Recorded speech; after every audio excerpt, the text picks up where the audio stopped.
Girl ने बस spoon से एक बाइट कैवियार का लिया ही था कि उसके अपने मामा ने उसका मजाक उड़ा दिया और उसे गमवार बोल दिया। फिर अपनी अमीरी दिखाने के लिए मामा ने तुरंत कैवियार खाने का सही तरीका दिखाना शुरू कर दिया। लेकिन जैसे ही वो खत्म हुआ, लड़की की माँ ने उनकी बोलती बंद कर दी। किसी को पता ही नहीं था कि असली अमीर तो वो औरत खुद है। उसका पति शहर का सबसे बड़ा बिजनेसमैन है, बेटा एक फेमस सुपरस्टार है और बेटी टॉप यूनिवर्सिटी की टॉपर। आज वो अपनी बेटी के साथ सालों बाद अपने असली परिवार से मिलने आई थी, लेकिन घर पहुंचते ही उसे महसूस हो गया कि यहाँ उसकी कोई इज्जत नहीं है, क्योंकि गेट पर सिर्फ नौकर खड़ा था। अंदर जाते ही उसके छोटे भाई ने भी उसे इग्नोर करना शुरू कर दिया। वो हर जगह एक चालाक औरत रिया का साइड ले रहा था और अपनी असली बहन को नीचा दिखा रहा था। उसने तो ये तक कह दिया कि वो सिर्फ रिया को ही अपनी बहन मानता है। ये सब देखकर औरत का दिल टूट गया और उसने कहा कि वो किसी की जिंदगी में दखल देने नहीं आई, बस ये जानने आई है कि बचपन में वो अपने परिवार से अलग कैसे हो गए। तब माँ ने बताया कि बचपन में उसे रिया की माँ ने बदल दिया था, लेकिन इतना सब होने के बाद भी माँ और भाई रिया को ही ज्यादा प्यार करते थे। भाई ने तो औरत को वार्निंग दी कि वो रिया को हर्ट ना करे, क्योंकि उसकी माँ ने उसे बड़ा किया है। इस पर औरत गुस्से में बताती है कि उसे तो बचपन में सड़क पर छोड़ दिया गया था। माँ को थोड़ा दुख जरूर होता है, लेकिन फिर भी वो औरत को रिया को एक्सेप्ट करने को कहती है और बात को बदल देती है। इसी दौरान डिनर टेबल पर वही कैवियार वाला सीन होता है। रिया सोचती है कि औरत ने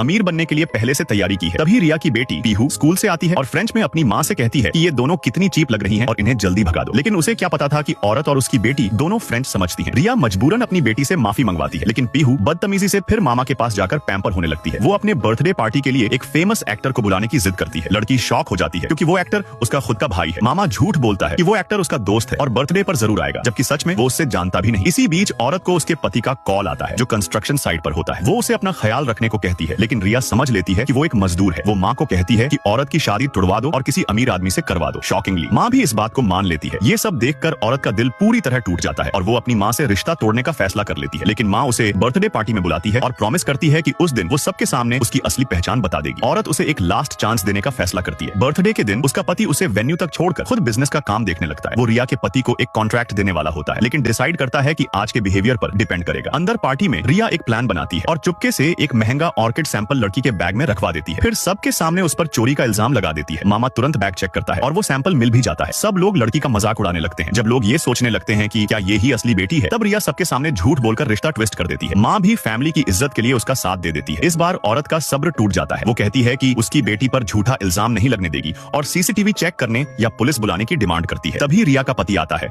और बिना सच जाने उन दोनों को इंसल्ट करता है। वो सिक्योरिटी को बुलाता है ताकि उन्हें बाहर निकाल दिया जाए, लेकिन तभी औरत का असली पति अपने लोगों के साथ वहां पहुंच जाता है। रिया का पति उसे पहचान नहीं पाता और उल्टा उसे ही नीचा दिखाने लगता है। वो कहता है कि यहाँ सब बड़े लोग हैं, चोरी कोई और ही कर सकता है और ऐसे लोगों के बच्चे ही चोर होते हैं। ये सुनते ही उस बिजनेसमैन के आदमी का गुस्सा फट पड़ता है।